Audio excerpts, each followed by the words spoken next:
ये कहानी नमक के व्यापारी के गधे की है, जो आलस के कारण ऐसी हरकत करता है कि उसे लेने के देने पर जाते हैं। गधा ऐसा क्या करता है, उसके साथ क्या होता है, जानने के लिए पूरी वीडियो देखें। एक गांव में नमक का व्यापारी रहता था। उसके पास एक गधा था। व्यापारी रोज अपने गोदाम से दुकान तक नमक ले जाने के लिए गधे का इस्तेमाल किया करता था। वह नमक को बोरी में भरकर गधे की पीठ पर लाद देता और उसके साथ साथ चलता हुआ दुकान तक आता था। व्यापारी का गधा आलसी प्रवृत्ति का था। काम से बचने के लिए वह नित नए उपाय सोचता रहता था। गोदाम से दुकान तक के रास्ते में एक नदी पड़ती थी, जिस पर एक छोटा पुल बना हुआ है। एक दिन नदी पर बने पुल पर चलते समय अचानक गधे का पैर फिसला और वह नदी में जा गिरा। नदी के पानी से नमक की बोरी भीग गई।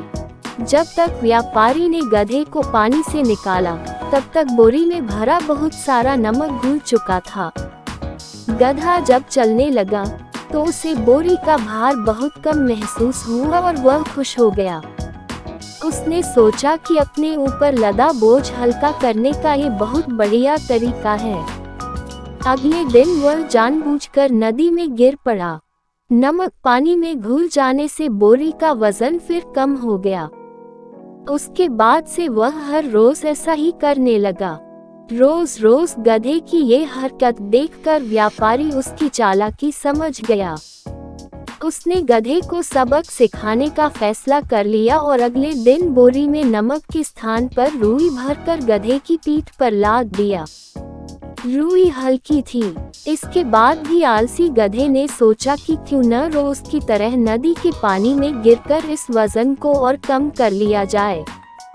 इसलिए वह जानबूझकर नदी में गिर पड़ा। लेकिन इस बार बोरी में नमक नहीं बल्कि रुई थी। पानी में भीगकर रुई का वजन कई गुना बढ़ गया। गधा जब उठकर चलने को हुआ तो इतने भारी बोझ से उसका बुरा हाल हो गया। उस दिन के बाद से उसने कभी आलस न करने का निर्णय किया। सीख: आलस का फल कभी न कभी मिल ही जाता है। अगर वीडियो अच्छा लगा तो चैनल को सब्सक्राइब करें और बेल आइकॉन को प्रेस करें।